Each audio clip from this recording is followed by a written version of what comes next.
morning. Good morning. Hare Krishna.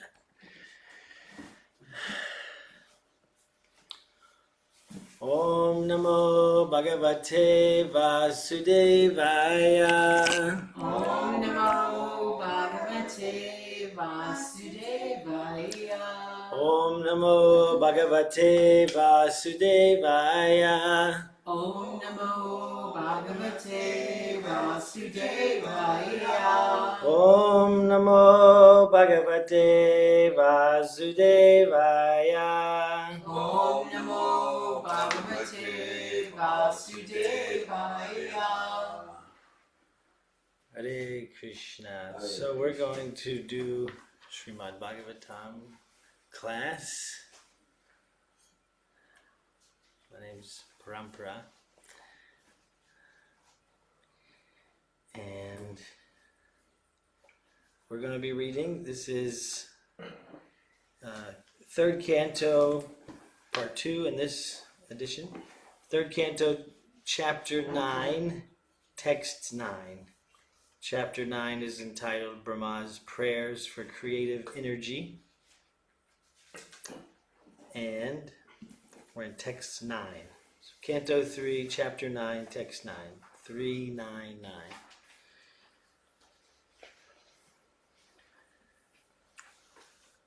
So we'll just go into the Sanskrit.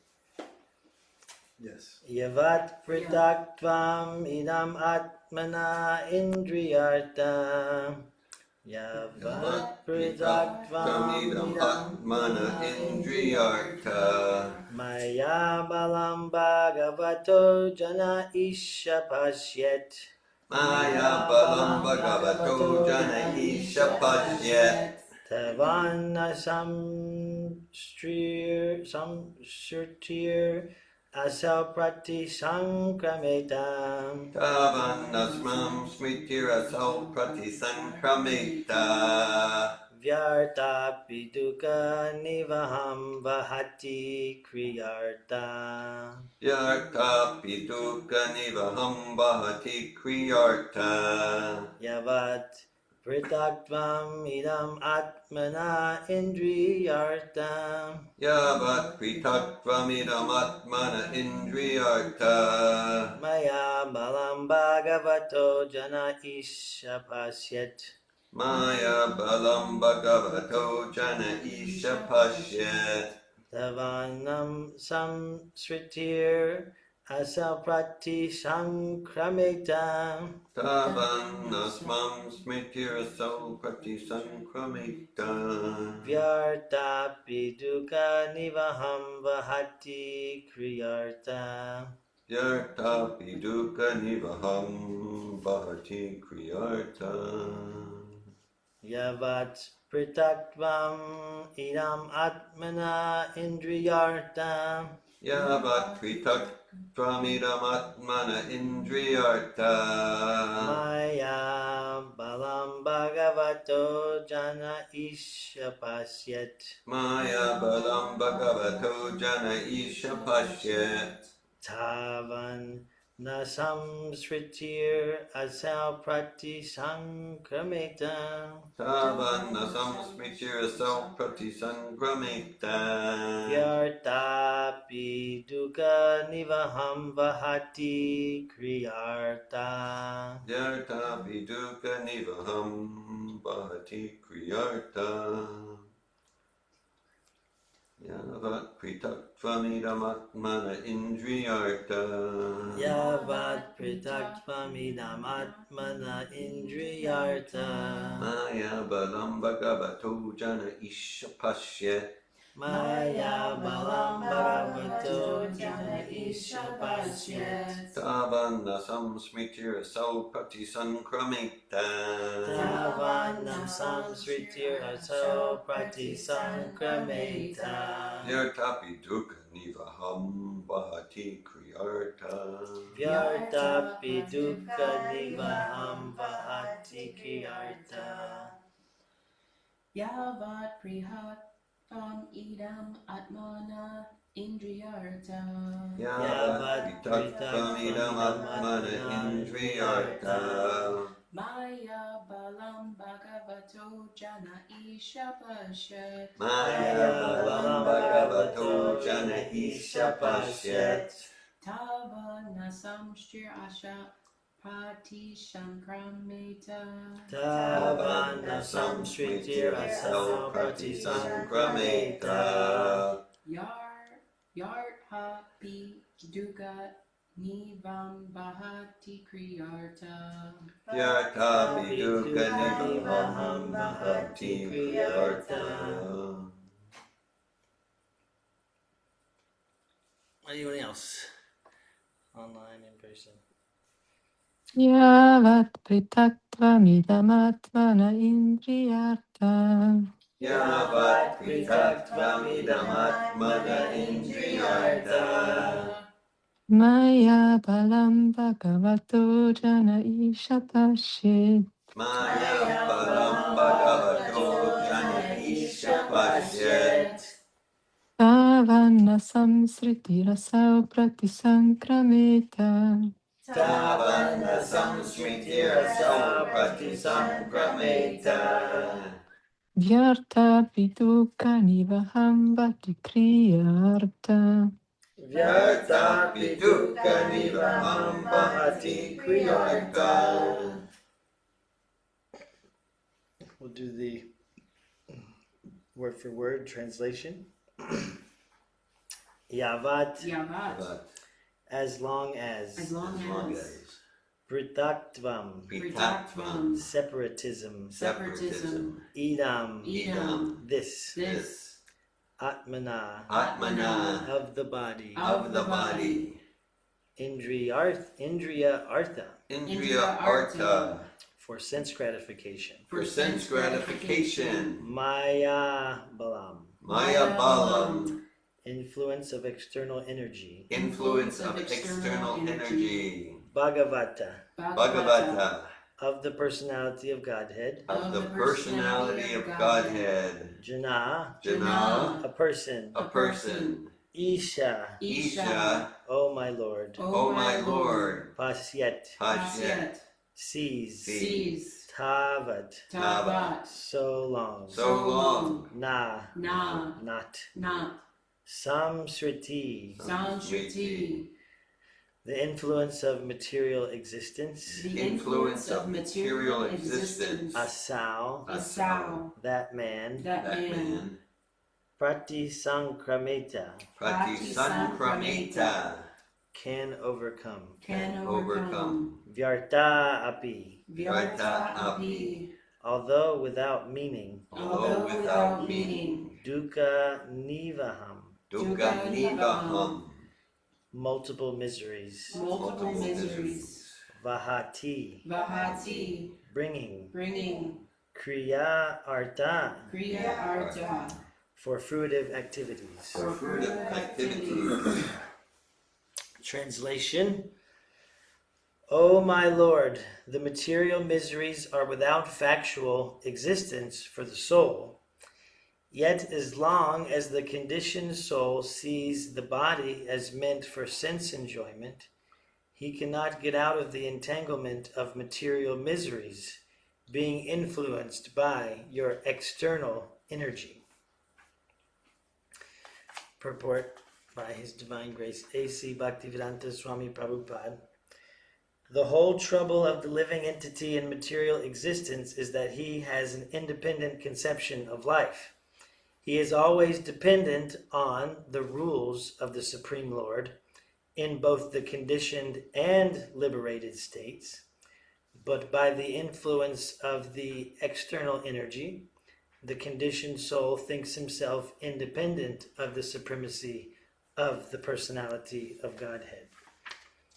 His constitutional position is to dovetail himself with the desire of the Supreme Will, but as long as he does not do so, he is sure to drag on in the shackles of material bondage. As stated in Bhagavad Gita 2.55, Prajahati Yada Kaman Sarvan Partha Manogatan.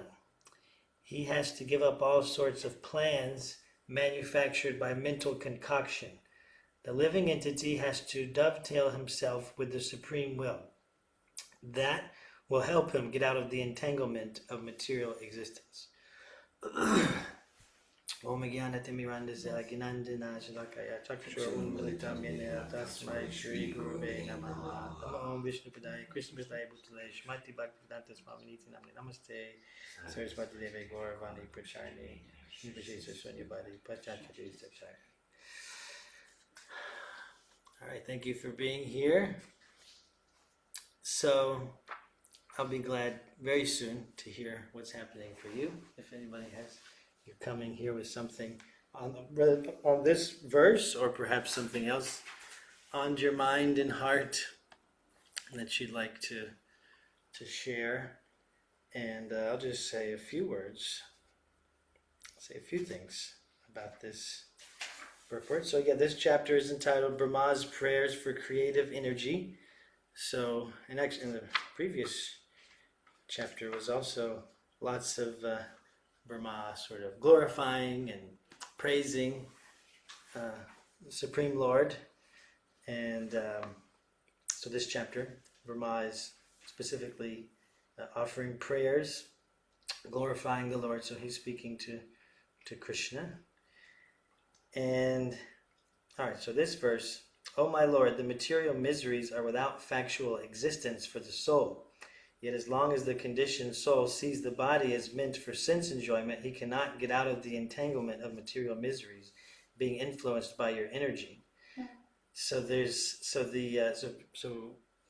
verse is making a distinction, and Prabhupada is, purporting and expanding on it, that so there's a distinction between the body and the soul.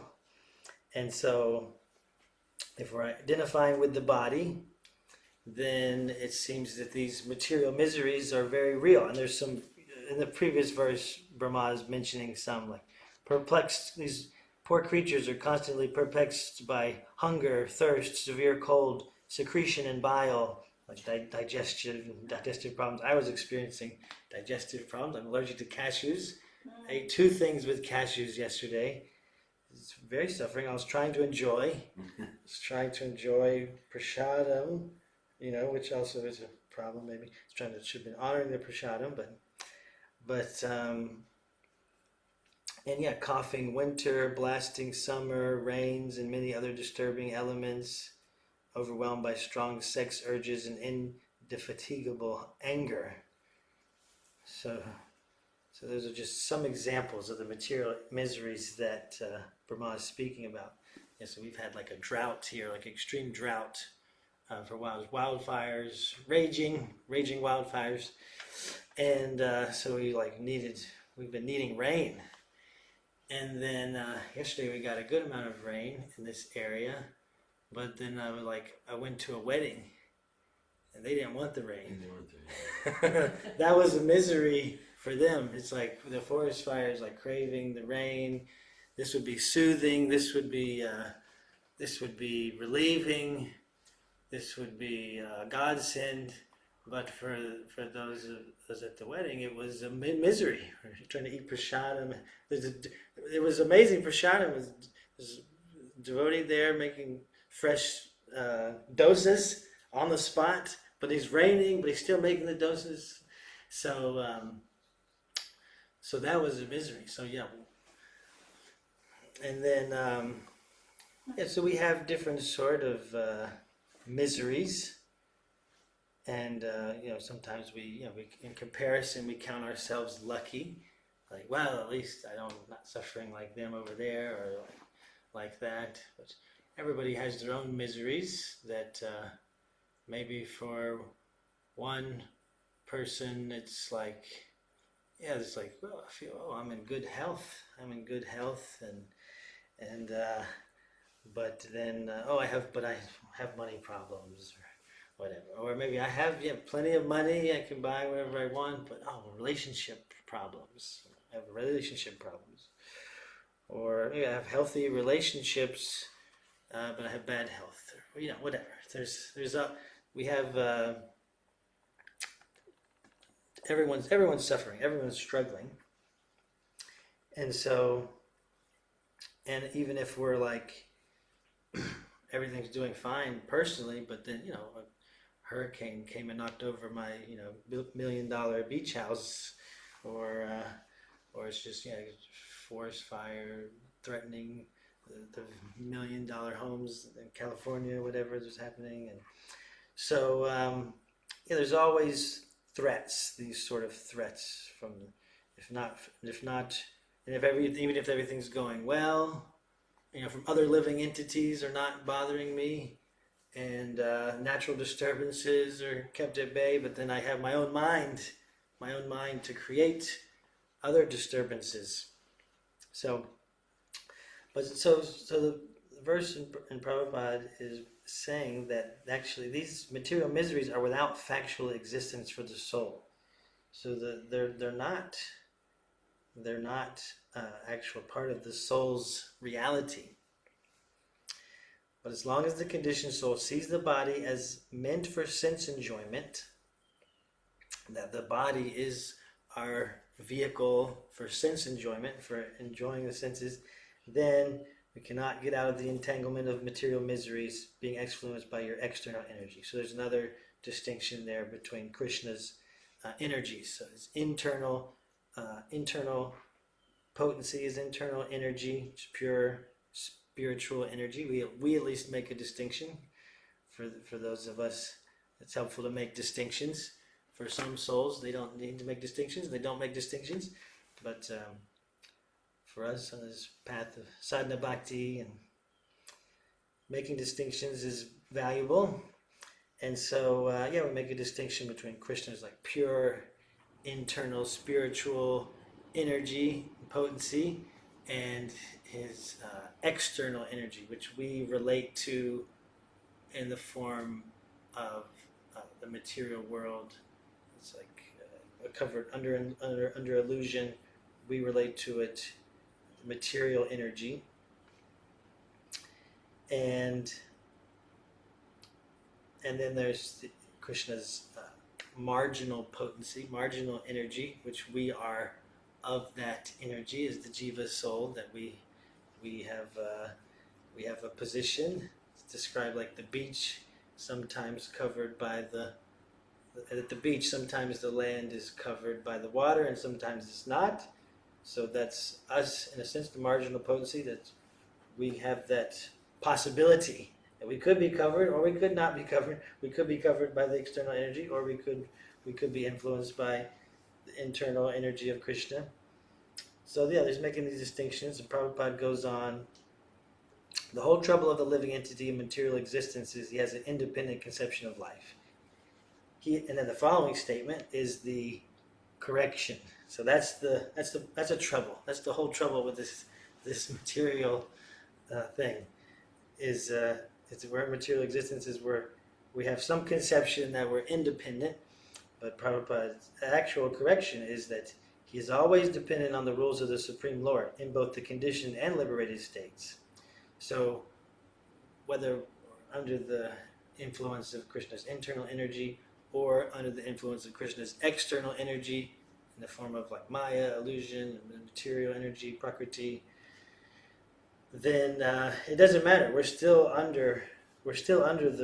dependent on the rules of the Supreme Lord. So it reminds me, we just had a foundational course this past weekend. So we make the distinction. Dear Govinda was making the distinction about it's not that like, okay, I see I'm responsible. Okay, so now I'm going to be responsible for my life. It's like, no, you were always responsible for your life. You were just an illusion that you weren't, or that you were pretending that you weren't. Or like, intention, the power of intention. Okay, I'm gonna like use, I'm gonna make sure this intention is active in my life now. But it's like, the intention was always active. It was always active. Or like be do have. Now I want to operate from be do have. It's like, well, be do have is always in motion, always in action. So, if I'm being miserable, depressed, and resentful, I'll do things that miserable, depressed, resentful people do, and I'll have things that miserable, depressed. Yeah. So it's always in action. Yeah, be do have, subtle to gross, subtle to external. So this principle, subtle to external, it's always in action. So Prabhupada is saying, whether we like it or not, whether the rules are the rules, the laws are the laws, whether we realize them or not, whether we're aware of them or not, and so and that's one of the strengths, Srila Prabhupada's teachings, and is that he focuses on these sort of like laws, that's like, well, like death is coming, death of the body. It's like it doesn't matter who you are, what you believe. The death of the body is coming, and the change of the body is a fact as well. It's like the change of the body, constantly changing, while some non-material identities remaining the same. So that's the distinction between the soul and the body, and it's the ABCs of spiritual life. Like we have to start there. If we don't start from there, the distinction between the soul and the body, between spirit and matter, there's really nowhere else to go. No matter what, ecstatic states of love of God that we think we may be interested in, there's really nowhere to go unless we have the ABCs of spiritual life, the foundation of that. And so this independent conception of life. So if I'm thinking that I'm acting independent, that I'm not dependent on the rules of the Supreme Lord, that's the trouble. And so by the influence of the external energy, again, making a distinction between Krishna's energies there. Influence of Krishna's external energy, the conditioned soul thinks himself independent of the supremacy of the personality of Godhead. His constitutional position is to dovetail himself with the desire of the supreme will. But as long as he does not do so, he is sure to drag on in the shackles of material bondage. So this dovetail himself. So I actually have, that's the most of what I have to say is about dovetail. So what is dovetail? Where does that come from? So that's this example of Srila Prabhupada. I mean, it's a translation in a sense, like dovetail, and it's an extension of like Yukta Vairagya. That was already in the Parampara, this concept of Yukta Vairagya to like from Rupa Goswami. Well, then it's like Prabhupada's special touch, as a empowered acharya to like give us this English word. So what is a dovetail? So like there's a dovetail joint, which I didn't even know this for a long time. I was just like heard dovetail. I was just thinking of the bird, and I don't know. I just pretended I knew what I was hearing.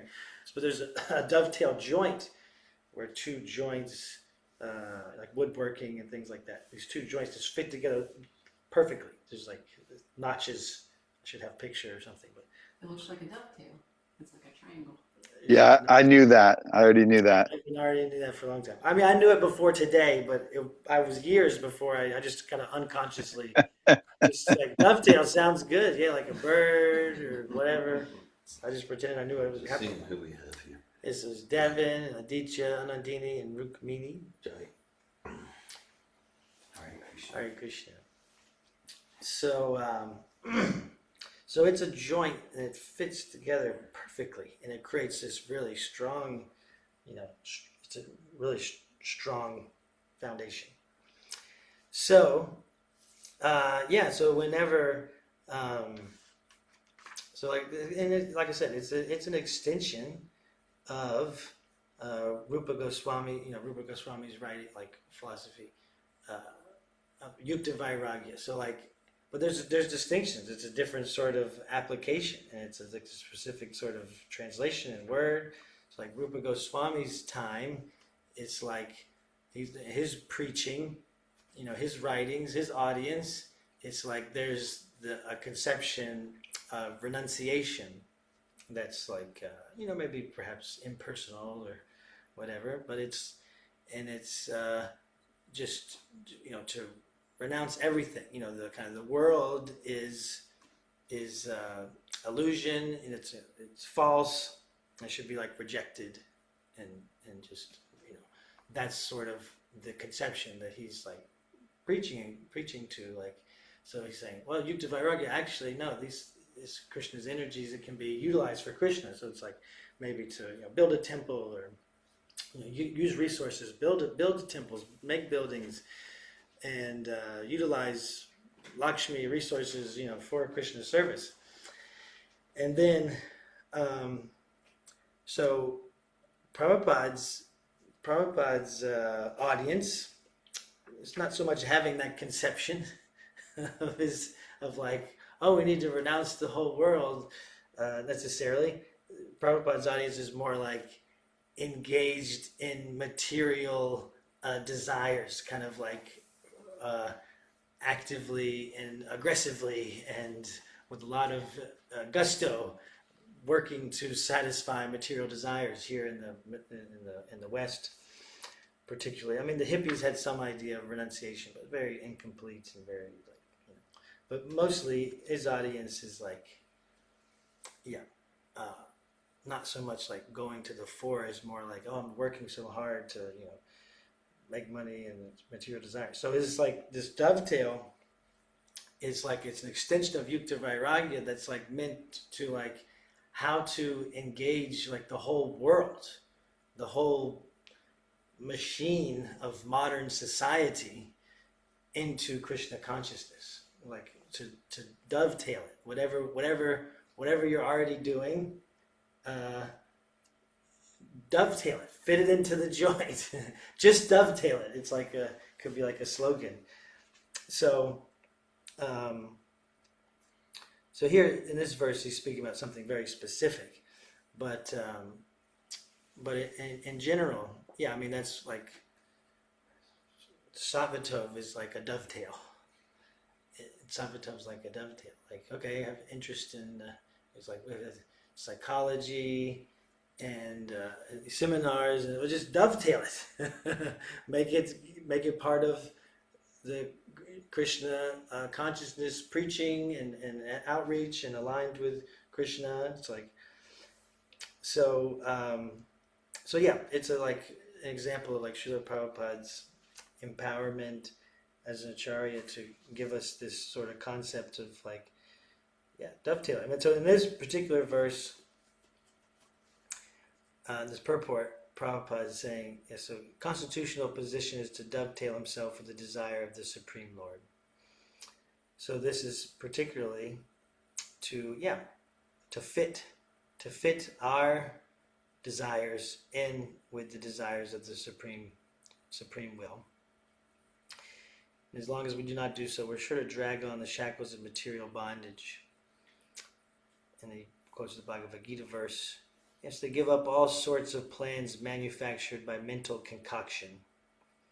The living entity has to dovetail himself with the Supreme Will. That will help him to get out of the entanglement of material existence.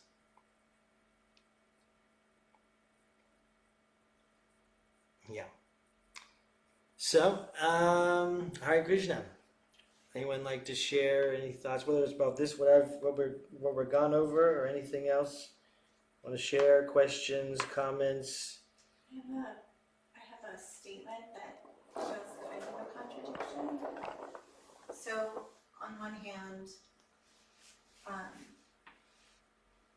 the soul has no relationship with the body, and if we're suffering, it's because we're looking to, our plans for enjoying the material situation is foiled, and so there's anger or disappointment or sadness, and then that becomes the way we be, and then that being creates all kinds of unpleasant realities. Mm-hmm.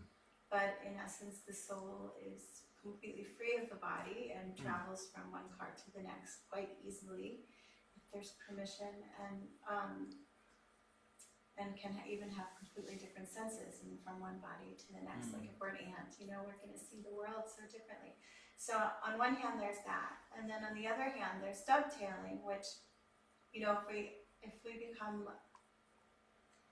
a spitting brahmachari, then we're just gonna miss out on dovetailing, like in the particular case of the spitting brahmachari, a loving relationship with a partner, right?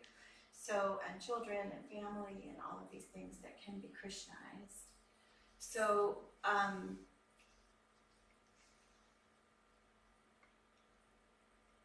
So if the soul has no relationship with matter, then how is it that we can apparently seem to enjoy these material interactions with, excellence of the elements in our environment, or beautiful relationships, or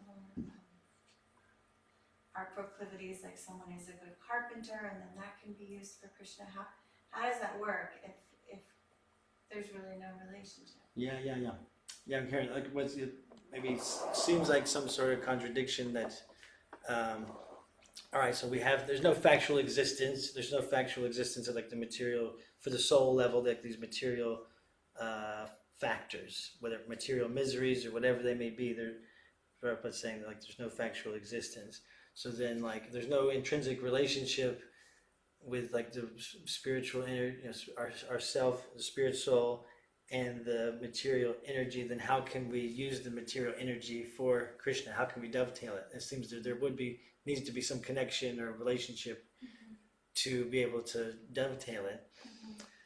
So I mean, I have some ideas, but be glad to hear others' comments. Dear Govinda, anybody else? But so the Prabhupada's saying the influence of the external energy. So I think my understanding is that we don't have a relationship with the external energy, but then there's another kind of, I mean, Prabhupada gives it to us in, like, maybe in a more direct way, but this idea of, like, spiritualizing the material energy.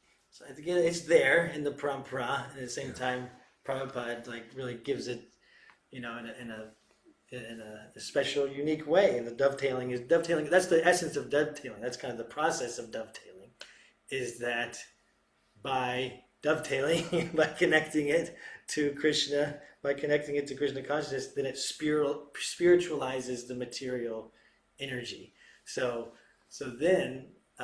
that's kind of my understanding of it. Is, like, through that process, we don't have a relationship with the material energy, but we can spiritualize it and then use that in Krishna's service. Something like that. I appreciate the conversation. Thanks for the question. And, this in this conversation related to the verse and purport, the dream analogy comes to mind. Not that it's complete to address everything, but for me it's helpful that so someone's dreaming, and in the dream they're enjoying in a palace like a king or queen, or they're being chased by a monster, or they're flying like a bird, or whatever. But then an objective person who's just in the room can see like, no, you're lying on the bed. There's no tiger, there's no monster, there's no palace, and you have no connection with that whole world. You have no connection with that whole world. At the same time, the person on the bed, through that illusory consciousness, is thinking, no, I'm really enjoying right now. I'm really terrified. This tiger's going to tear me to bits. So through consciousness, through illusory consciousness, one thinks that, oh yeah, this is real enjoyment, but it's always the dream. It's always the shadow. So that's one thing that comes to me. And then, and so this relates to, so in Bhagavad Gita, Srimad Bhagavatam, and related to what you shared, Parampara, the energies are real. The energy of relationship is real. The energy, we're naturally social creatures, because Krishna is a social creature and we're parts and parcels. We're naturally, the energy of food is real. The energy of activity and work and dancing and singing and communication. It's not that it just doesn't even exist. No, it really exists. It really exists. And to the degree that we're like Ishvaraham, Hambogi, Siddham Balavan Sukhi, 16th chapter Bhagavad Gita, we're going to be focusing there. We have our Bhagavad Gita module today, noon to 2 p.m. And so, to the extent, okay, I'm going to enjoy it based on the misconception, I'm this body, and I'll be happy by enjoying these senses. I'm the controller, I'm the enjoyer, rather than, so once we're in that mentality to try to enjoy the energy of relationship, the energy of career, the energy of seminars, then it becomes like the dream. Then it's the reflected banyan tree. But the energy is real, and so this art and science of bhakti, which we're getting through Srila Prabhupada, then we cultivate the capacity. And I really liked Parampara, there's Yukta Vairagya, and then Prabhupada's creative, empowered use of that word dovetailed, and it's Yukta Vairagya at the same time. It kind of like that word adds a dimension to it. I appreciate where you went with that. So once we get, okay, so let me use this energy for Krishna's enjoyment, realizing that Krishna is the controller. Let me not just renounce the wallet or try to enjoy it. Let me return the wallet to its owner. Okay, then we, the spirit soul, then we experience substantial enjoyment and bliss and fulfillment, not just the reflective banyan tree, not just the dream. Those are some thoughts that come to me. Hare Krishna. Hare Krishna. Yeah, thank you for the conversation. Yeah, because Prabhupada saying, the material miseries are without factual existence for the soul. And so at the same time, they are real energies, like they're not to be renounced. And we're going to have miseries no matter what, even if we, renounce or not, and even in kind of endeavoring for spiritual life, there's going to be miseries, and then it just becomes like sometimes it seems they increase. They increase, yeah. So there could be more. More. I was like endeavoring to control the senses, and now like I have more problems than I had before, whatever. And so that gets into like, well, what's a worthwhile struggle? What's suffering that's actually worth it and leading me towards something like spiritual realization versus just like an illusion, material suffering. So. Once I made a commitment to spiritual life, and my dear parents kidnapped me. Yeah, so like miseries. So I think like a key here is like the miseries continue. It's this world. It's not meant to be Disneyland. And so the disturbances are there, sometimes severe, sometimes relatively minor. So then the question is like kind of a test or a gauge of spiritual advancement is we're less and less disturbed by the inevitable disturbances. Hare Krishna. So I still have, as this just raises more questions for me, because if the material miseries have no impact on the soul, like why do sapphato? Why do therapy? And what about kids who are abused? Like, oh, well, that doesn't affect your soul. Yes, it does. It affects your soul. So, like, what about that? I think the whole trouble is this independent conception of life. Yes, I think that's why I want to understand this. As long as the conditioner sees the body is meant for sense enjoyment, he cannot get out of the entanglement of material miseries. So yeah, it's kind of like there's, and it's interesting also because the translation, material miseries are without factual existence for the soul, and then like the word for word translation, like it's one of Prabhupada's like empowered, translations, because it's not the, that sort of language is not there. So there's there's a reason why Prabhupada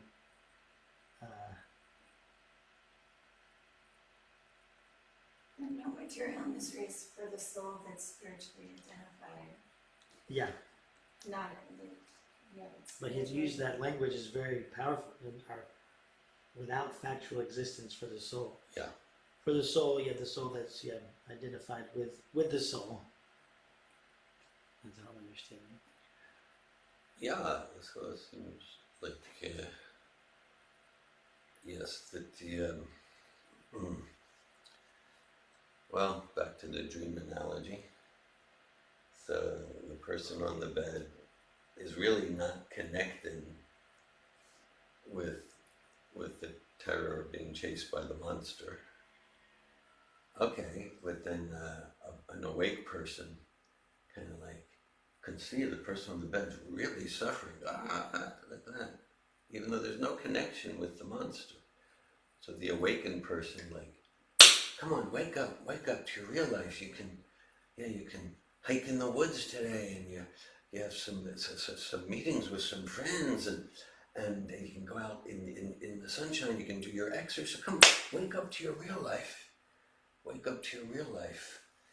So it's true. There's really no connection with the monster, but there's the illusion that there's connection. I'm reminded of one lecture from Prabhupada. It was an excerpt, and Srila Prabhupada, was talking about like root cause of miseries is that we become disconnected from Krishna, and then Prabhupada says no, we don't become disconnected. We're always connected with Krishna, and we forget that we're connected.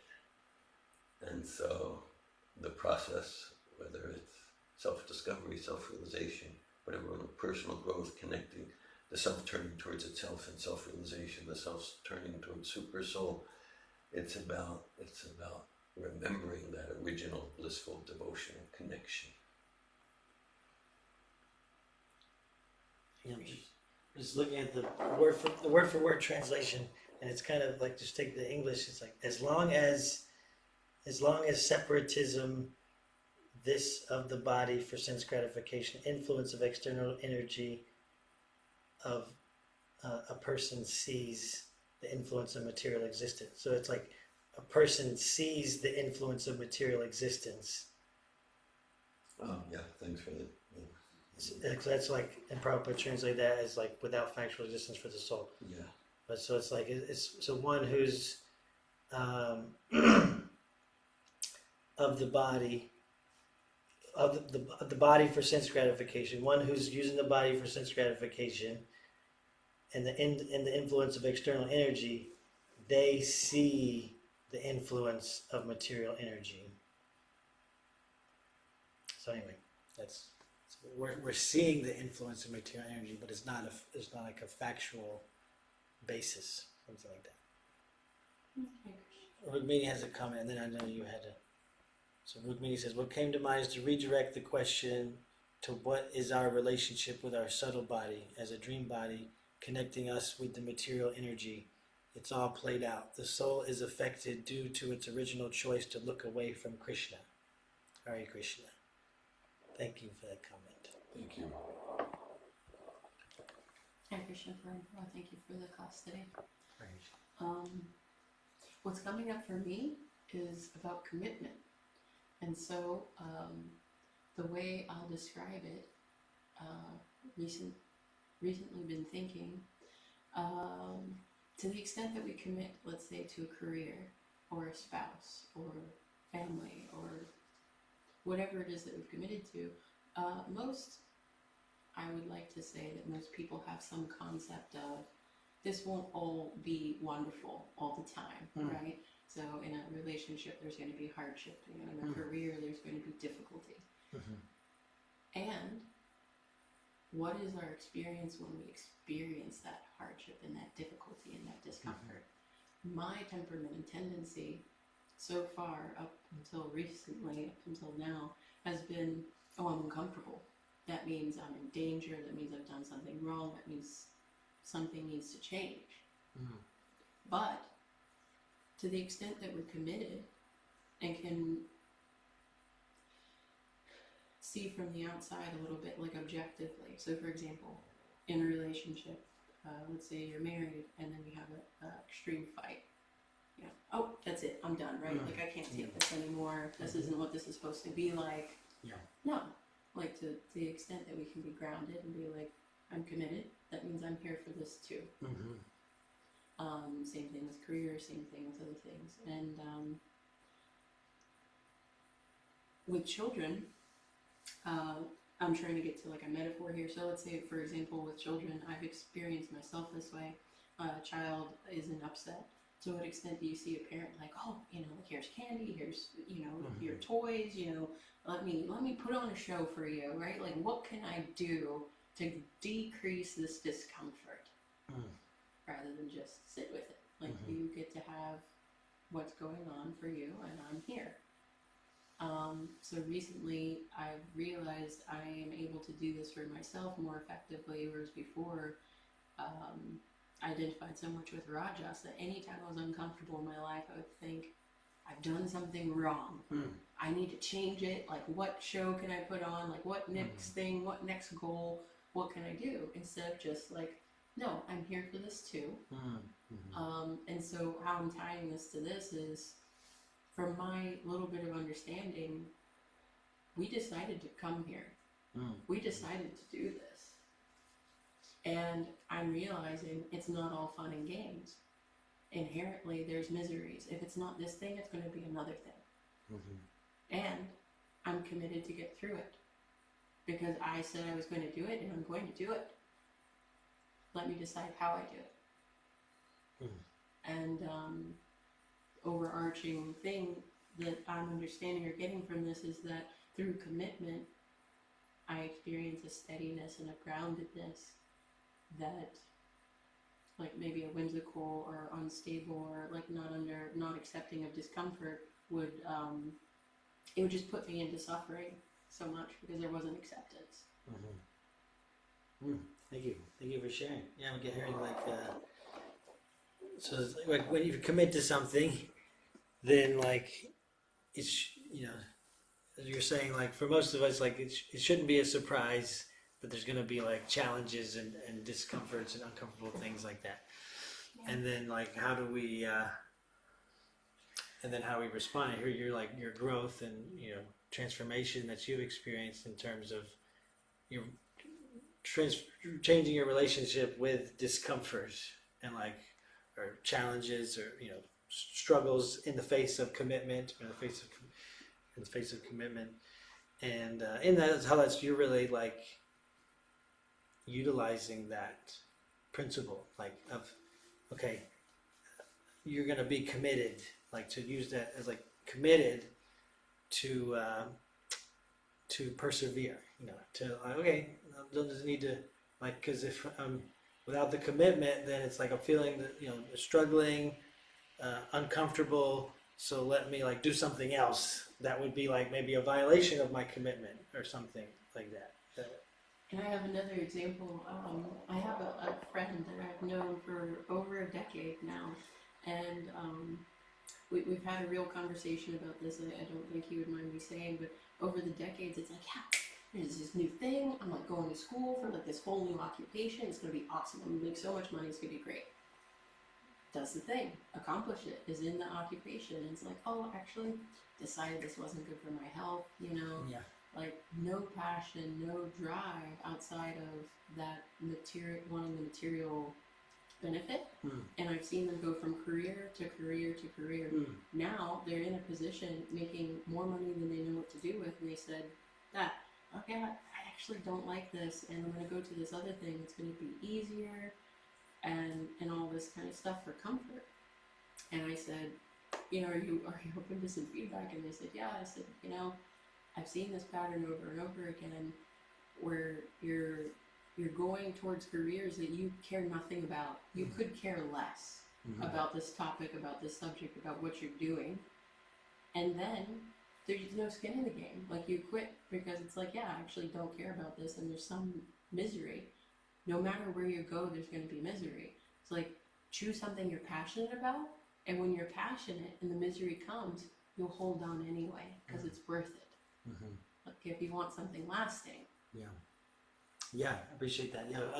Other people's lives are a good, a fruitful way to see things, because it's much easier to see in other people's lives. So it's like a good learning ground to see like other people. So like you can see in in your friend, like that sort of like sometimes we refer to rearranging the chairs on the Titanic, just kind of like trying to change the externals and the material energy, trying to rearrange, for comfort, like minimize the cold, try to negate the heat, and climate controlled approach to life As the priority. as like the priority. Yeah, ensuring comfort. Like, well, I've increased the comfort on this scale, but now I need to increase the comfort on this scale, or whatever. Like the ease is like chasing the carrot on the stick. Like the fulfillments are on the next corner. Your material desires. Yeah, and I hear like.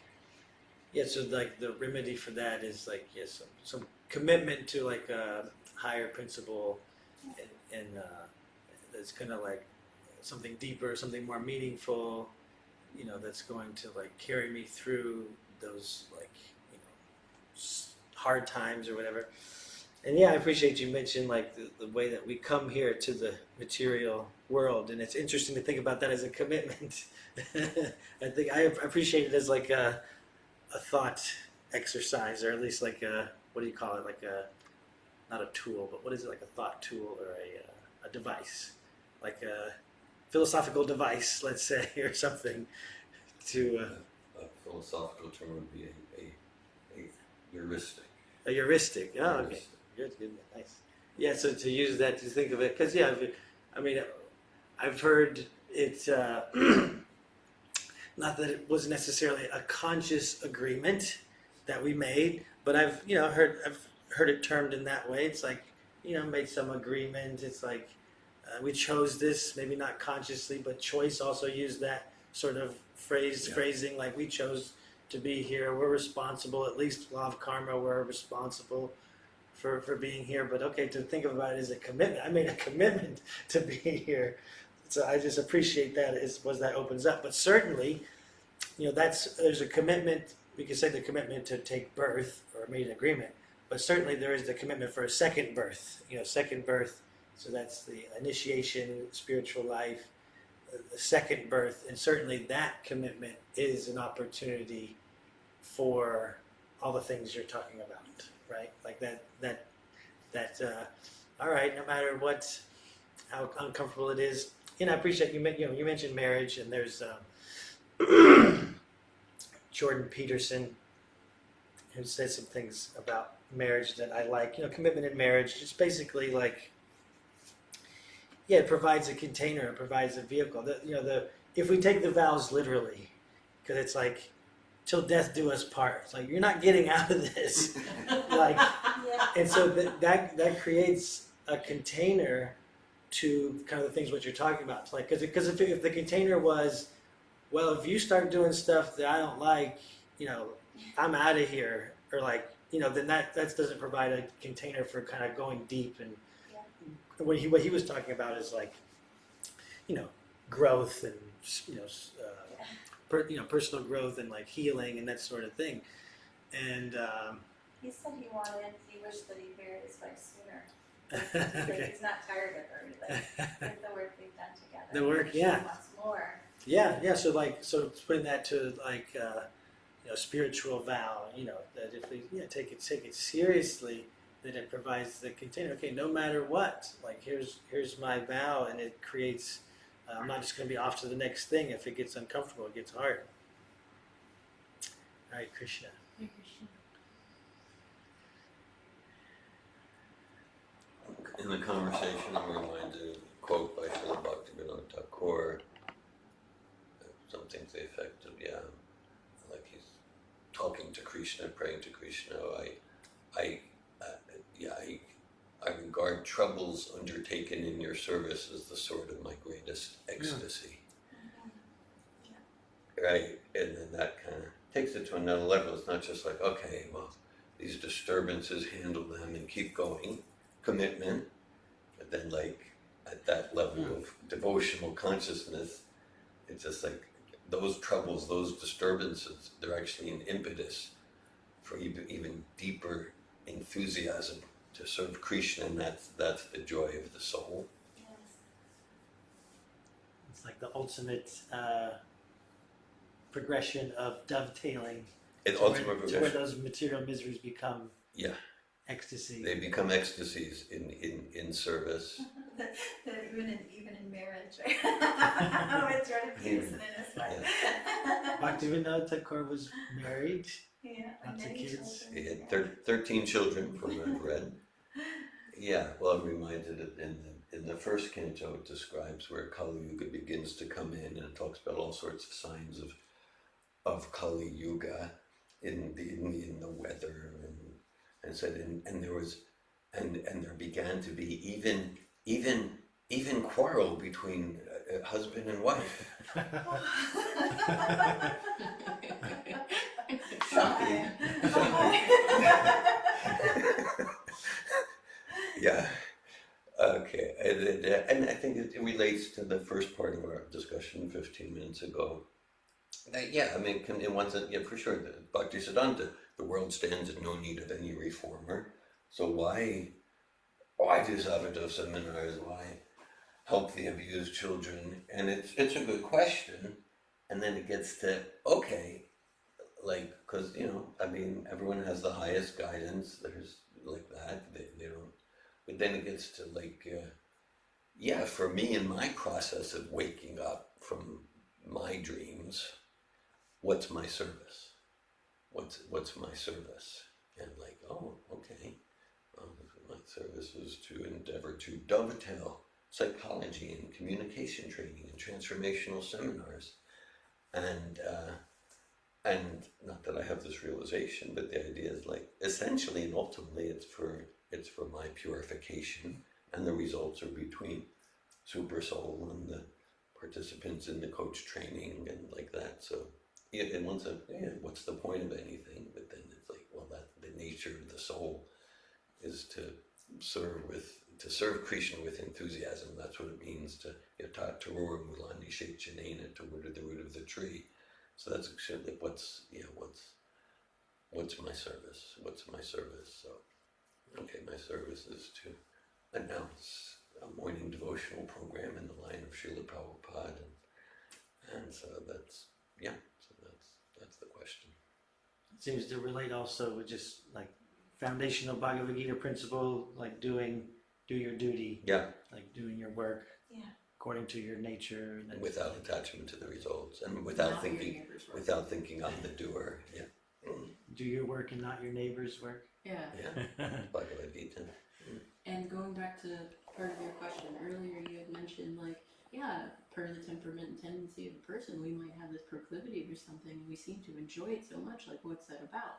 So, part and parcel, we have our strengths, and then Krishna carries what we lack. So if we are authentically expressing ourselves in our strengths, we're provided so much abundance to support us. And then if sin is alienation from the self, whenever we're trying to do our neighbor's work, or we're going over here to try to be more comfortable, but it has nothing to do with our genuine want, then we find ourselves in alienation and we find ourselves suffering. Like, oh, this is supposed to be better. Why is it worse? Mm-hmm. Yeah. Yeah, so it takes some time to takes detachment even to determine what our dharma is to some degree. Like all there is really that's valuable is dharma and bhakti. But like, it takes effort. You can't be lazy about what we determine, how we determine what our dharma is. Like, it seems like your friend is a little lost on that topic, like not really knowing what his dharma is. So he's bouncing from thing to thing to thing, chasing comfort. And this person, I know them, and they have something that they're passionate about. They have something that they stay up until 2 a.m. to work on it. Not because they get paid, not because they get money. And whenever I ask them, why don't you explore this seriously? Oh, it's just a hobby. Right. Yeah. And so it seems like that's where the light needs to be shown. For each of us, we have our resistance sometimes to what our real work is, our real joy, our real destiny, and that's, different people define Dharma differently. Some people can define it in a lot of the old way. It's in India, it's very external. It's according to your blood and your body and your father's profession and that kind of stuff. But really, is it you were defining it? What do you love? What lights you up? Yeah, what lights you up? What's your calling? And the thing about that is, even if we follow it and we learn some lesson of actually, I found out this wasn't for me, you learn and you move to the expansion to greater of it. light. Yeah, from lower light to greater light. But if you never explore, you don't get that chance. Yeah, that's exactly right. and so that's what I take as our commitment of being here. Is that we all have our different path, right? So we're all in different positions. The GPS will give us directions per the position that we're at to get to God. Yeah. And for some people, that looks like, I want nothing to do with God. And they're having their experience of that. To the extent that they're authentic and expressing themselves authentically, they slowly come to a different position. Sure. Yeah, that conversation, Dharma, and it just brings me back to this part in the purport where Srila Prabhupada is saying his constitutional position is to dovetail himself with the desire of the supreme will. So that's a dharma. That's a dharma. That's a dharma Yeah. too, and so that's a checkpoint to. It's okay, what lights me up? What's inspired me? And at the same time, to be dovetailed with that desire of the supreme will. That then we become alive. Yeah. And that's true for everyone. And it takes a unique personal form. It takes a different form for everyone. That's personalism. That's individuality. But the essence is we come alive when we're just as Srila Prabhupada worded it there. Hare Krishna. Hare Krishna. Anything else before we close? Okay. Srimad Bhagavatam ki jai, Srila Prabhupada ki jai. Hare Krishna. Thank you for being here. Thank you, Prabhupada.